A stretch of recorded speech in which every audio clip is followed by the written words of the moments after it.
Salut à tous et bienvenue sur ma chaîne. 1, 2, 3. Welcome back to my channel. Est-ce que je peux faire la meuf, mon amour? T'as dit quoi? Est-ce que je peux faire la meuf? Ouais. Non, je rigole. Merci d'être de retour sur ma chaîne. Donc moi, pour ceux qui me connaissent pas encore, je suis Mélissa, alias Bamboulette, alias Fatou Bamboulette, tout ce que... Enfin voilà, j'ai plein de noms en tête qui me viennent. 5 conseils avant de partir. Donc je te dirais en premier, savoir où tu veux aller, dans quelle partie des États-Unis tu veux aller.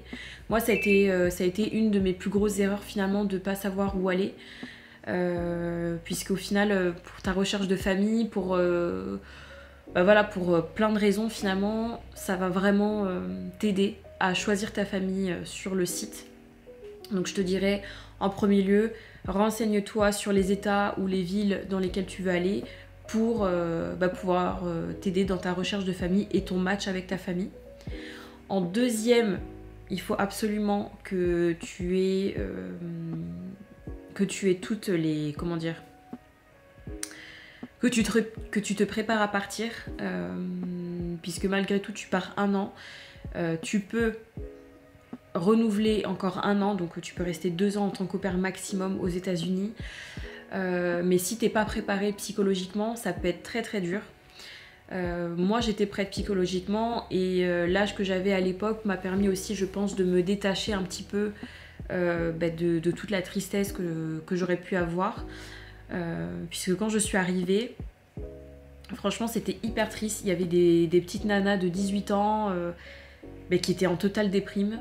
Il y en a même une, d'ailleurs si tu passes par là, Leïla Leïla qui a voulu partir, la pauvre. On est arrivé à New York, elle a dit non en fait je rentre chez moi. Parce que tu rentres dans un pays où les gens ils parlent tous anglais. Déjà, enfin voilà, il faut passer la douane. Moi j'étais en PLS à la douane, ils m'ont dit name, first name, j'étais là, oh my god, je sais plus, je savais plus lequel voulait dire quoi. Donc c'était très difficile. Donc voilà, mon deuxième conseil, c'est de te préparer psychologiquement. Parler avec ta famille, il faut que tout le monde valide ta décision finalement, tes amis aussi, et voilà, tes amis et ta famille et surtout avec toi-même, que tu te prépares à partir pendant 1 an.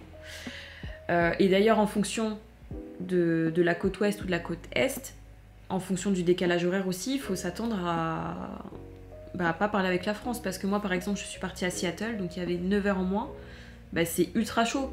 Parce que du coup, moi, quand je me levais, en France, il commençait à se coucher. Donc c'est vrai que c'était un peu compliqué. Et en arrivant sur les States, moi, j'étais hyper excitée. Mais j'avoue qu'en arrivant dans ma famille, 1 semaine après, je me suis dit, waouh, mais dans quoi je me suis embarquée, c'est chaud. Et là où c'était vraiment le plus difficile, c'était la barrière de la langue. La barrière de la langue, t'as l'impression que tu comprends rien. Et que tu n'arriveras jamais à comprendre les gens et que tu n'arriveras jamais à t'exprimer. Donc ça, c'est un peu compliqué. En troisième, je mettrais prendre des cours d'anglais pour avoir au moins les bases. Moi, je l'ai fait. J'ai pris 42 heures de cours d'anglais juste avant de partir aux États-Unis. Je le rappelle, j'étais pas du tout calée en anglais. J'avais un bon niveau en espagnol, mais bon, en espagnol, j'en avais pas forcément besoin aux States. En tout cas, pas dans cette partie-là. Donc c'est primordial de prendre des cours d'anglais pour t'exprimer beaucoup plus facilement et pour moins galérer au début, parce que du coup pour te faire des amis aussi au début, parce qu'en fait dans ce programme là, donc quand tu arrives en fait à New York, donc avec le programme Cultural Care Au Pair et Au Pair Care il me semble, tu arrives sur un campus, où tu te retrouves entre plein d'au pairs. Alors je sais pas combien il y avait d'au pairs, on était peut-être 1000 au pairs, donc garçons et filles confondus, ou peut-être plus, ou peut-être moins, je sais pas. On était 1000 au pairs et en gros tu restes pendant 1 semaine pour réapprendre les bases du babysitting, les premiers secours, et puis à la fin en fait ta famille décide ou pas si tu peux faire des activités dans New York.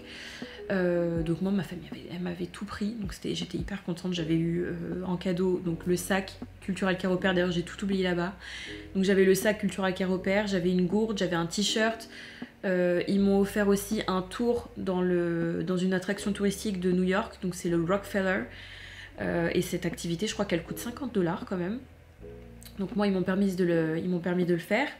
Donc je suis montée tout en haut et j'ai pris ma photo et j'ai vu tout New York, blablabla, c'était trop cool. Et t'avais une autre activité aussi, mais je crois que je l'avais pas eu. Je crois que c'était un tour dans New York aussi. Et bref, donc en fait quand tu rentres ici, automatiquement si tu sais pas parler anglais, ou en tout cas si tu comprends pas très bien l'anglais, tu te retrouves entre français. Moi, j'avais dit ouais non je vais pas être entre français parce que je veux absolument m'ouvrir au monde, que nenni. J'ai été directement chez les Français, avec des gens qui me comprennent et avec des gens que je comprends. C'est automatique. Et d'ailleurs, je suis toujours amie avec ces personnes-là. Donc coucou Pauline et coucou Leslie, si vous me voyez dans cette vidéo. Mais ouais, t'attends pas à aller voir des Italiens, t'attends pas à voir des Allemands, parce que tu vas aller chez les Français directement si tu parles pas l'anglais. Et d'ailleurs, ce qui est hyper frustrant en tant que Français, c'est que les Allemands ils parlent hyper bien anglais, limite ils sont bilingues anglais. T'avais des Belges aussi. Les Italiens ils sont plus ou moins comme les Français, ils savent pas trop parler en anglais. Et après t'as plein d'autres nationalités, mais vraiment tu te rends compte que bah ouais, quand t'as un mauvais niveau en fait c'est pas facile de s'ouvrir. Bref, je ne sais plus pourquoi je suis arrivée à parler de ça. Je crois que j'étais au conseil numéro 3 à s'y prendre des cours d'anglais. Très très très intéressant et très important. En conseil numéro 4, moi je te conseille aussi de... Donc moi je suis partie, j'avais juste mon bac. Moi je te conseille de te renseigner sur les cours d'anglais. Enfin, pardon, 1, 2, 3. Je te conseille de te renseigner sur les cours à suivre aux États-Unis.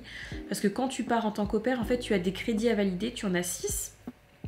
Et ta famille a l'obligation de te fournir une éducation équivalent à 500$.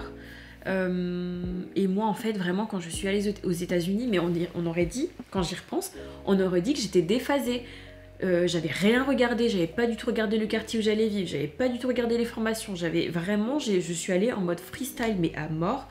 Et je regrette aujourd'hui parce qu'au final j'aurais pu faire des trucs de ouf et je l'ai pas fait. Donc moi je te conseille de regarder un peu les programmes, de voir les universités, même si c'est pas forcément pour prendre des cours d'anglais, tu peux prendre des cours de photo, tu peux prendre, je sais pas, des cours de théâtre. En tous les cas, il faut que tu prennes des cours pour 500$, c'est obligatoire pendant ton aventure au pair. Donc, si tu fais cette aventure, regarde bien et choisis bien ton université pour valider ses crédits. Et 5e conseil avant de partir aux États-Unis, ne fais pas une valise de ouf. Moi, je suis partie avec une valise de 23 kilos. Mais laisse tomber. Pire erreur. Pire erreur parce que tu arrives sur le territoire, t'as pas besoin de tous tes vêtements. Parce que tu vas aller acheter dans les Ross, les TJ Maxx, les trucs qui sont ultra discount. Et puis en fait, t'as pas envie. Enfin, moi en tout cas, quand je suis arrivée, j'avais pas envie de porter mes vêtements de la France. Donc ça, c'était une grosse erreur d'emmener une grosse valise. Une grosse valise de vêtements. De vêtements qui servent à rien d'ailleurs. Donc voilà. Je vais m'arrêter là pour cette première partie de comment devenir au pair et quels sont mes conseils avant de devenir au pair. Je ferai une partie 2 dans laquelle je te parlerai de mon expérience pendant mon année aux États-Unis. Je te redonnerai aussi des conseils sur mon expérience pendant, puisqu'il y a beaucoup de choses à dire. En tout cas, je te remercie d'avoir regardé cette vidéo. Si j'ai pas été claire sur certains points, n'hésite pas à me poser des questions en commentaire, j'y répondrai avec grand plaisir. Si cette vidéo t'a plu, évidemment, tu peux mettre un petit pouce pour me soutenir à faire d'autres vidéos. Et voilà, je te dis à la prochaine dans la partie 2. Ciao!